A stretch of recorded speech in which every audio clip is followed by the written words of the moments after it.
Hello again, chaps and chapettes. How are we all doing? It is lovely to see you all again, as always. Today, guys, we have another example of someone being overtaken by the woke mind virus. Now, we're not talking teachers this time. This time, we are teaching a British-based charity called the British Red Cross. There's a small article here on GB News' website, guys, that reads: the British Red Cross has been slammed for a woke, new inclusive language guide, advising employees to stop using traditional English language terms. The centuries-old charity, which boasts the King as a patron, has told staff to use more acceptable terms and is understood to have circulated a 12-page dossier detailing the new suggestions.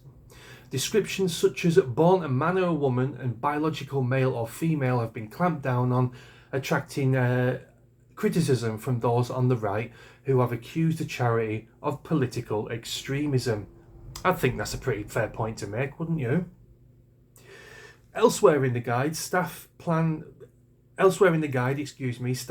on solely referring to women have been told they could instead say women, girls, and people who menstruate.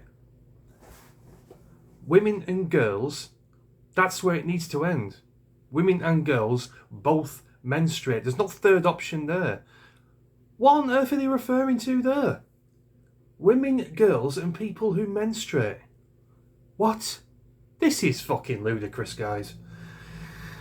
Or people who have periods instead.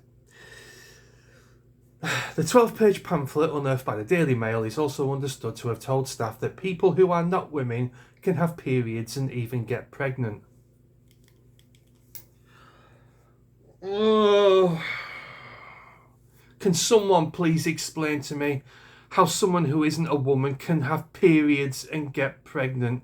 This is fucking insanity. You need to have eggs in your body. You need to have a womb. You need to have a cervix. You need to have a vagina in order to give birth and get pregnant. This is rudimentary stuff, guys. You learn this in bloody primary school. Again, what on earth are they getting to here?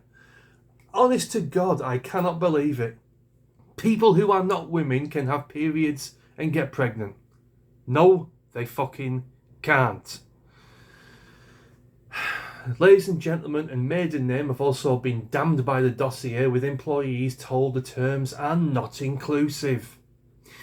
It also calls for the use of gender-neutral titles and/or titles that do not indicate a marital status, like MX instead of Mr. or Mrs.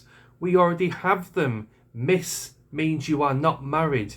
Ms, MS means you were married but are divorced, I think. Do correct me on that if I am wrong. We don't need MX mixed in there as well. We already have an English language that is understood and accepted worldwide. It doesn't need to be changed. It doesn't need to be added to.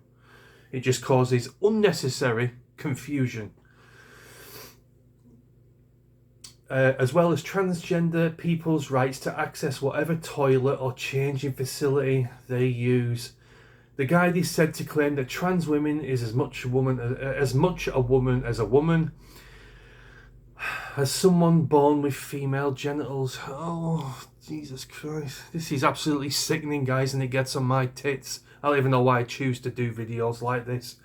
So, in a nutshell, guys, what on earth does the British Red Cross, a humanitarian charity, need to use pronouns and woke language for?